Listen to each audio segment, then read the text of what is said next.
Main man, made man here. Y'all know how I get down. We talking boxing. Okay, we got us a hell of a fight, ladies and gentlemen. It is official.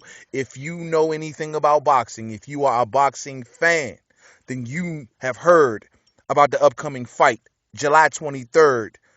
Terrance Bud Crawford against Victor Iceman Postol. Terrance Crawford 28 and 0, 20 knockouts. Victor Postol 28 and 0, 12 knockouts.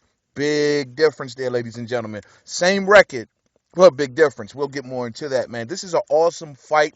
The reason I love this fight more than anything, because this is an excuse-free fight. If you are a fan of any one of these dudes, you have zero excuses. I repeat, zero excuses.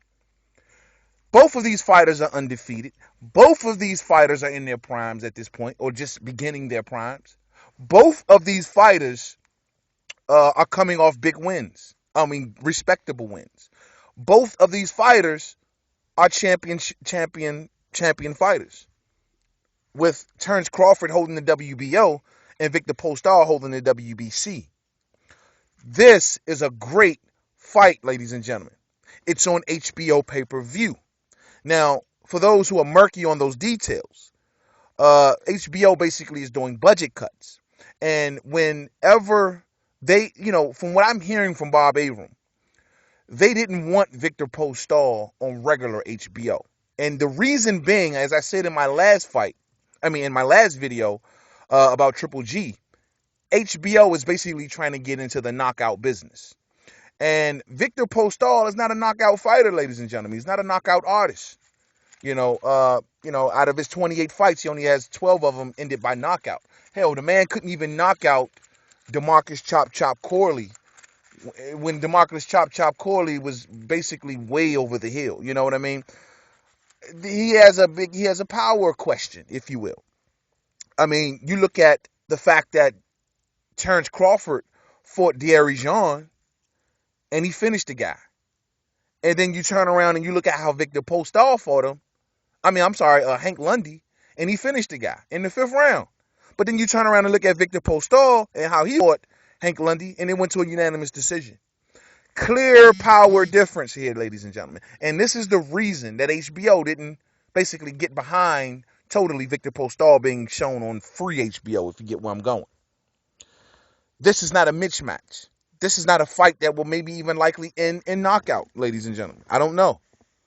But that is not what HBO wants. So HBO decided to put this on pay-per-view, meaning that the promotional companies will basically foot a lot of portion of the bill in this particular fight. A lot of costs HBO pretty much doesn't have to pay now that this fight is on HBO. Now that it's on pay-per-view, I'm sorry. So, you guys need to look more into that. But this is an awesome fight, man. Too early to call. I don't want to call it right now. I don't know which way I'm leaning, one way or the other. All I know is both of these guys bring a good pedigree to this fight. Victor Postol seemingly has the height and reach advantage. Victor Postol standing at 5'11" with a 73.5 reach, and Terrance Crawford standing at 5'8" with a 70-inch reach. Now, we all know also in the background of this particular fight that Terrance Crawford is kind of dealing with some court issues, if you will. Now, for what we're hearing from Bob Arum and a lot of articles, that this particular issue will not affect Terrance Crawford. It will be settled by then. It will go to a civil suit, and whoever, they will pay the guy off, and the problem goes away. You guys know that Terrance Crawford got caught up in some auto body shop and got into it with a guy, yada, yada, yada. Look it up for yourselves. All I'm saying is it's not going to be an issue.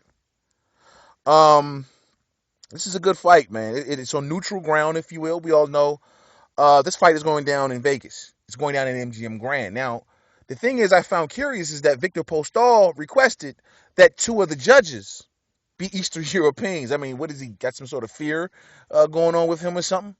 A lot of you fight fans, I'll just spend a millisecond on this, accuse Terrance Crawford of possibly ducking Victor Postol.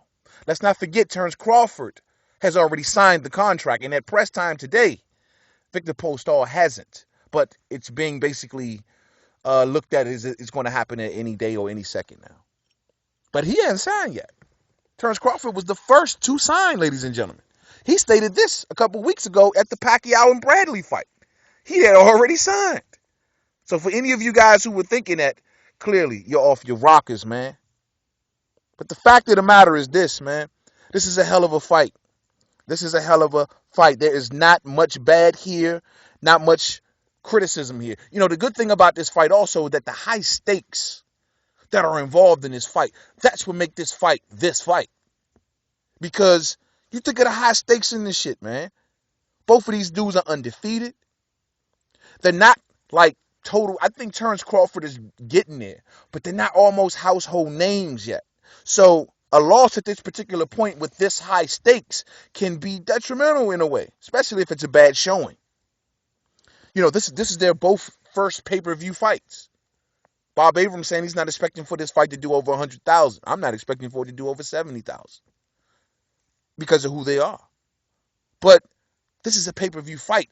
The loser of this fight, their pay-per-view future will be murky as shit. You know, someone's got to go. Both of these dudes are undefeated. You know, neither one of them has lost. They're both 28-0. This fight is awesome. This fight is what fights should be. It's a unification bout. They're putting both of them, they're putting their belts on the line. Okay? They're putting their O's on the line. They're putting their reputation on the line, and they're going for it. By most fans' account, and including my own, I think these are the two most dangerous fighters at 140, at least at press time. You can throw in Adrian Bronner, but he doesn't campaign at 140 anymore, so no, you can't throw him in there. I'm sorry.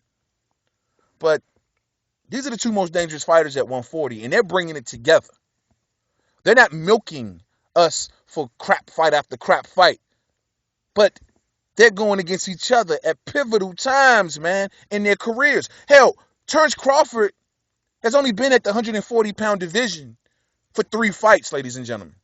And he's ended each and every one of them by knockout. So for all you guys who say he wants to, you know, this guy is an XY, man, look, the 3 fights he's been at 140 that you guys asked him to move up to, he's finished them impressively. I've even heard small rumblings out there about guys saying he should go up to 47. This is the reason why I didn't think that Terrance Crawford should have fought Manny Pacquiao, because I thought he had much unfinished business at 140. Now look at him. He's in a unification match that's going to be aired on his first pay-per-view with him being the headliner. I think this is great, and this was a great business move for Terrance Crawford. Very smart. Very smart. The dude, Terrance Crawford, is 6-0 in title fights, and 4 of them ended by knockout. The man is a switch hitter, ladies and gentlemen. The dude is ambidextrous. He can lead off with either hand. He can go from southpaw to orthodox mid-fight. The guy has respectable power. And that's the thing about Victor Postol. I don't want people to get confused. Though HBO is not quick to put him on their network because of his 12 knockouts, Victor Postol has what's called respectable power. And on top of that, he might not have knockout power, but he has respectable power. It's like Mayweather. Mayweather can't knock people out as much no more today, but he keeps them honest. You see where I'm going? And it's the same thing with Victor Postol. That upright style that he fights, and when he gets full extension on that 73-inch jab, ladies and gentlemen, it's potent. It's very potent. You know, Victor Postol, like I said before, though he doesn't have knockout power, he has very respectable power, man. Something that Terrance Crawford needs to be fully aware of. This is going to be a good fight, man. This is going to be a good fight. Don't want to call it, like I said, right now. Terrance Crawford, man, just an all-around great fighter on his way to doing great things. If either fighter gets through this fight and look impressive, I'm telling you, man, the future is super bright for either one. I will call this fight, and I will break it down stylistically in a future video. I just wanted to get through the preliminaries about this particular thing, man. But I'm going to tell y'all, man, this is an awesome fight. No excuses needed. Any fanboys out there, fans of either fighter, no excuses can be given. No excuses. Awesome fucking fight. Hats off to Top Rank. and Bob Arum and all of them. Until the next video, Main Man, Made Man. Don't forget to subscribe. Twitter, Made Man 511. Facebook, Main Man, Made Man. Boxing Forum, Google Plus, Main Man, Made Man. I'm telling y'all, man, I love this. You know, boxing is entering a very, very good period for the year this time, at this time of year, ladies and gentlemen. Victor Postol, Terrance Crawford, Saul Canelo Alvarez, Amir Khan, Keith Thurman, Sean Porter.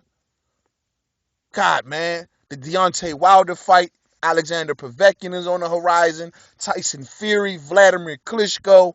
Boxing is looking very good right now, ladies and gentlemen. Let's get turned. Until the next video. Peace out.